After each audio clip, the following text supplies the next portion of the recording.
Hello everyone and welcome to another Guild Wars 2 video. Today we're going to be looking at the Living Story update Twilight Assault. Now what Twilight Assault has done is taken one of the most beloved paths of Twilight Arbor, and which was forward up, which is FU if you didn't know, which is what the path pretty much told you, and has revamped it. It has completely removed it from the game and has replaced it. This is, I will go ahead and say, this is permanent content. This is not a temporary update that'll just revert back to the old way. For the foreseeable future, this is now a new path in Twilight Arbor, replacing the forward up path. This new path, unlike the other Twilight Arbor paths, is a level 80 path, and has to do with the Aetherblade Pirates and Scarlet. Now, Scarlet has been able to work out some deal with the Nightmare Court. We don't really know how or what, but has worked out some deal to basically be given part of Twilight Arbor as a new base of operations for the Aetherblades. Word of this has gotten back to the Lion Guard of Lion's Arch, who are still a little angry about Scarlet's, murder of Theo Ashford, Counselor Theo Ashford, and of many Lion's Arch citizens. So the Lion Guard send a group of their own to Twilight Arbor to enact vengeance upon them for this. At the same time, Caithe, who you'll remember, Destiny's Edge Caithe, has received a message from Scarlet basically personally inviting her to come to the new Aether Path and baiting her by saying she knows something of Caithe's past. So both Caithe and the leader of the Lion Guard's operation end up meeting each other at the beginning of the dungeon, which is where you, the player character, run into them. They basically have a discussion where the Lion Guard just want to bust in and kill everything, but Caithe convinces them that maybe stealth would be a better option. She'll sneak in, we'll take out some of the security measures, take out some of the big leaders, and then the Lion Guard storm and the Aetherblades will be defenseless. They'll just crumple under the assault. The Lion Guard agree this is a great idea, and Caithe asks you, the player characters, to basically cover for her as she goes through the dungeon. You're honestly a distraction for Caithe. You're just going through and keeping all the eyes on you. And with that, the doorway's opened, and off you go on your merry way with Caithe. Now very quickly, I'm going to go through basically each of the boss encounters or difficult encounters in the dungeon. Since this is permanent content, I think that might be useful for any of you who are going into it for the first time. Now the first major encounter, which is, it's not a boss, but this seems to be the thing that most people are complaining about on the forums. I don't really understand why it's the most complained about thing, but it is. So basically you get to a room, it has a bunch of oil on the ground, and there's two pathways through it that do not. These prisoners are herded into it and killed by setting all the oil on fire. So now you have a room full of flames with a narrow path winding through it. At the end of the room is a gate you have to open by luring two oozes to it. It's around the same, you have to get the oozes there around 10 seconds within each other. Along this path, there are lava elementals that are spawning, and they particularly target the oozes and will immobilize and kill them. Basically, the strategy through this part is that one player will go to each side of the path and use the flowers at the beginning. This gives them a buff that the ooze will specifically target them and will try to attack them. They will slowly make their way along the path, making sure the ooze does not go into the fire, which will, of course, damage it. The other three players will basically be running interference. You have to basically try to gather the lava elementals up and get them low on health if you can without killing them. When the ooze is almost there, you try to kill as many of them as possible, and that way it'll be enough time for them to respawn that the ooze should be able to make it through. By the way, reflections are a very good thing here. You can reflect the lava elementals, immobilizes back at them, which makes them just distract themselves and they can't do anything. The nice thing about this event is if one of the oozes dies, all you have to do is just try and do it again. It shouldn't wipe the group or anything unless someone runs into the fire for some reason. So after you get the gate open, you basically go through another room that is full of nightmare creatures that were left behind and Aetherblades who are trying to kill them and basically get on with their daily business. Once you get through all of the trash mobs here, you get to another boss fight, which is Slick and Sparky. Now the basic strategy to this boss fight is that Slick will put oil pools on the ground. Sparky will light these oil pools on fire, and any oil pool that is on the ground will give you a stacking debuff that will do damage to you. There is an ooze that will spawn during this fight, and that buff from before, the flower buff, will be put on a random player for like 30-40 seconds. Actually, sometimes it's put on two players because screw logic and mess up everything. So the premise of the fight is this. You have to fight both Slick and Sparky, while one person will randomly get the buff on them and have to kite the ooze around to all the oil pools to keep the AoE, the debuff, from stacking up. There are two ways to basically do this, and that is you either kill Slick first or you kill Sparky first. Every time I've done it, we have killed Sparky first, but I've heard that killing Slick first is much easier, but it takes a while to get through his larger health pool at the beginning. If you kill Sparky first, then no more of the oil pools on the ground will be able to be lit on fire, so they'll all be able to be gotten up by the ooze. But Slick will begin putting out much more of the pools. If you kill Slick first, then the room will basically get the hot foot debuff, which is, if you've done the volcanic fractal, it means that if you are moving, then you will not take damage. If you stand still, then you'll start burning. Either way, this isn't too hard of a fight as long as the person who has the ooze following them is paying attention, and as long as you follow the mechanics of the fight. Next up is another, not really a boss fight, but it's something that should be mentioned because it comes up throughout the rest of the dungeon, and that is the Hollow Pirate generators. These generators are basically making hologram versions of the Aetherblade pirates, which they're basically functioning as Mesmer clones, but much more powerful and much more damaging. To kill these generators, you have to pull the holograms next to it and kill the holograms. The explosions the holograms cause will damage the generators. When the holograms blow up, they do quite a bit of damage, and they put a stack of confusion on anyone that's in the blast radius.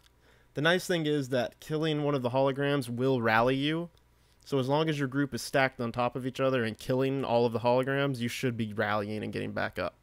The first one you encounter should be fairly simple to do, but it comes up much more later on in the dungeon. The next big fight that you'll encounter is with Foreman Spur.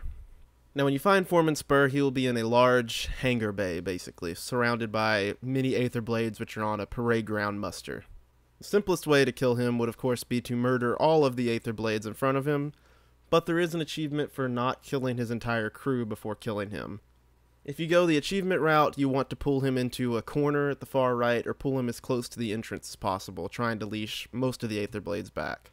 As long as you leave a couple groups of Aether Blades alive, the achievement should still trigger. However, let it be noted that this achievement is very, very finicky and not very well described. For instance, it says, do not die and don't let him disengage. You can do both of those, and you will still get the achievement. But fighting Foreman Spur himself. His regular attack does quite a bit of damage in melee, and I think cripples as well. The things you need to watch out for him, though, is he will throw basically spinning axes, which will hit the ground and will stay there as persistent AoE. They're basically area denial. He will also pull players to him and then target a player and begin spinning. It's basically a whirlwind attack that will follow you and will continuously knock you down and do damage to you, easily downing you if you're not careful. The fight itself is not hard. It only becomes hard if you put yourself in a constricted space to try and keep the Aether Blades from interfering for the achievement. Once you kill him, make sure you res everyone in your party and finish off the last of the Aether Blades in the room, and you should get the Who's in Charge achievement. I do recommend looking up on the official forums. There is a forum post talking about what you have to do to get that achievement. It should be in the Twilight Assault section. Even if the living story is done, it'll be in the archived forums. The next thing you encounter is basically another puzzle. It is a lightning floor puzzle. There's an achievement here as well to not get hit by the lightning floor, which elementalists, you should be happy because it's very easy to do with mist form and with lightning flash. So basically what happens is you get to a room, do not go out in the middle of the floor. Caithe will be talking about trying to get through a door, and the floor will become electrified. The whole floor will originally be electrified, and then one of the platforms within the room will raise. Then, if you watch the floor, a pattern will happen. It's a repeatable pattern over and over. If you can try to predict it, you can get to the platforms without getting shocked. A party member will have to make it to one of the platforms without having the electrified debuff on them. If they have the debuff, then they'll be magnetized and the platform will push them off. Once someone's on one of the platforms, the next one raises, the whole floor electrifies again, and a new pattern started. Once you have a party member on all 4 of the platforms, an Aetherblade hologram will spawn, and the 5th party member needs to try to pull that hologram by the door. Once the hologram's at the door, it can be killed, which will open the door. Now after you go down just a little tunnel with a few more Aetherblades, you get to the final boss room. The final boss basically has two phases. The first phase isn't really fighting the boss himself, but to kill 6 Aetherblade hologram generators. The procedure to do this is basically the same as we've done in other parts of this dungeon. It's just there's more clones, and also watch out because the floor will become electrified at times. There's a platform in the middle of each section of the floor that becomes electrified, and if you see that raise, either try to get to the different section of the floor, or try to get on that platform to get off of the electrified floor. One nice thing to note again is that the holograms do rally downed players, and the electrified floors do not hurt you when you're downed, so it is very easy to get people back up during this. Once you go around and kill all 6 of the Aetherblade hologram generators, then the Clockheart is released in the middle. The Clockheart is another melee boss. He's a slow-moving melee boss, but you cannot be at ranged with him. If you are not in melee or very close to him when he tries to target and attack you, he will throw these gears out, which are basically like Foreman Spur's axes, but do a lot more damage and cripple and bleed. He will also throw these on downed players, so be very careful rezzing downed players if they're on the other side of the room or whatever. The boss's main auto attacks do not hit very hard, so it's very easy to stand up to him and get hit. Every once in a while he'll pick you up and throw you, which can be very, very devastating if he throws you in the middle or throws you on one of the gears. And if you watch for it, he has a very nasty frontal cleave. When he raises, it gives a very big tell, but when he raises his arms up into the air, you need to either use an invulnerability or you need to dodge through him, or you're probably going to be instantly downed. Every so often, he'll gain a buff that makes him invulnerable, and he will also begin stacking a buff. When you see this happen, you need to find one of the Aetherblade holograms, which will be left in the room. You need to pull this hologram to him and kill it next to him, which will disable the stacking of the buff and make him no longer invulnerable. Do not worry if you have to kill these holograms. If you accidentally kill one early, they do respawn as soon as one is killed. And also, if he gets to 30 stacks, it's not the end of the world, but he will do a very strong, basically room-wide AoE. He'll begin pounding the ground, which will knock everyone back and do damage to everyone.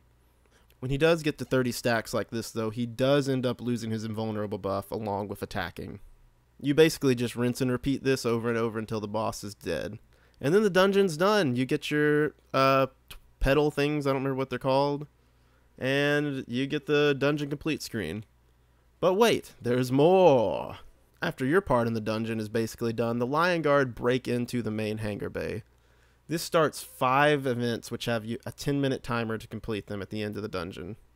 These events are to help the Lion Guard and keep them alive while they defeat Aetherblades, to defeat a fleeing officer, escort Caithe to Scarlet's hidden room, disable the 3 Aetherblade airships, and to open 5 Aetherblade caches. There are several achievements tied to all of these, and there's also an achievement for doing all of them in one run. Most of these are fairly self-explanatory. If you just follow Caithe, you'll run into the fleeing officer to defeat. You just have to send 1 or 2 people down to kill the Aetherblades or find the Lion Guard, and they'll be fine. There is a chest at the exit of the boss room, which when used will give EMP grenades. This is what you use to go up and disable the Aetherblade ships.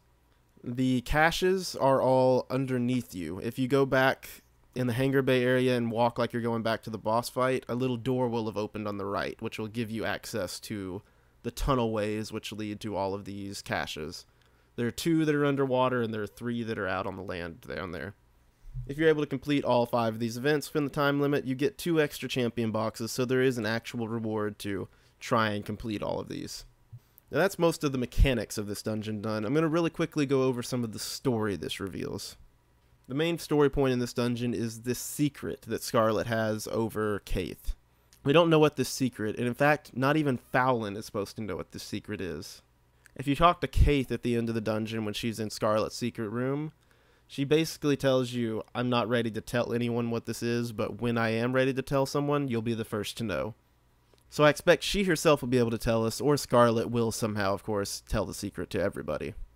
One thing I have to point out, which is really funny, if you notice throughout this dungeon, there are Scarlet holograms which are mocking you, and also one that even catches Caithe, who's been sneaking through this whole dungeon on her own.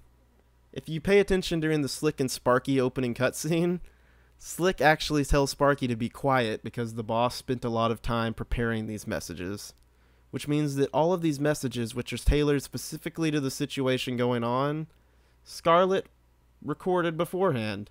So she knew it was going to happen, or she recorded a lot of extra footage just for that. Also, before I forget, this ties in with Caithe's secret as well. If you notice, the Aether Blades are not trying to kill Caithe, they're trying to capture her. In the Lightning Floor room, she's trying to open the door, and the Aether Blades see her, and they catch her and put her into a cage. So, for some reason, Scarlet's plans involve having Caithe alive and prisoner. This probably ties in with this secret that Caithe has, but until we know this secret, it's hard to tell. Also, one other thing that many people have been asking is, what did Scarlet offer the Nightmare Court to come to this arrangement? It's said in the short story we read about her that she's not really part of the Pale Tree or the Nightmare Court. She's running her own way. So what could she offer the Nightmare Court, or what deal did she make? To add to that, who did she even make the deal with? Did she talk to Fallon, who's disappeared since Twilight Arbor story mode? Did she talk to one of the courtiers, and if so, which one, because they all were trying to fight each other over the scraps that were left behind? Either way, this ties Scarlet in with another one of the enemies we have in Guild Wars 2. The Nightmare Court are now added to the Molten Alliance, which is Flame Legion and Dredge, and the Aether Blades, which are basically technologically advanced bandits. But that's most of my recap of the dungeon here. I have to say, I really enjoyed this dungeon. It's probably my favorite dungeon path they put in the game. To put in perspective, the first time I played this dungeon, it took probably 4.5 hours, because it was a very bad group. Second time I did the dungeon with was a group who knew how to do it, and it took us 50 minutes with messing around at the end doing random junk. And that is counting doing the 10-minute at the end events. The thing I will say that I like the most about this dungeon is that instead of inflating difficulty by just putting in a bunch of health on all these bosses that you just have to endure the mechanics while you slowly kill them, they put in fights that if you try to ignore the mechanics and just DPS the boss down, you will fail. Like, for instance, the Slick and Sparky fight. If you're not getting that oil spill up, you're going to fail. If you kill the ooze, you're immediately dead. You can't just brute force the lightning floors by just jumping onto the platforms.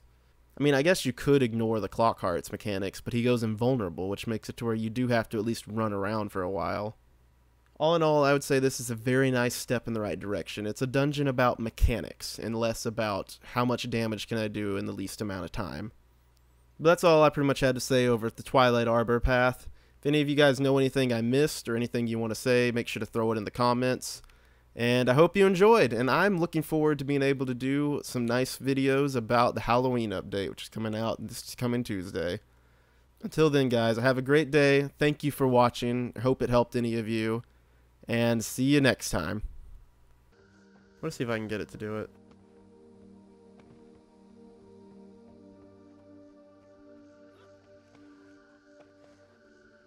See, I think I've already ran COF and Sorrow's Embrace. What else can I run that's easy and give me money? Oh, can aggro. Let's see if it'll murder me instantly. Yep. One shot here? No, 2-shot. Take a screenshot and upload it to the forums and cry about how they need to fix the game. Clearly, they didn't do enough two-way testing. Clearly.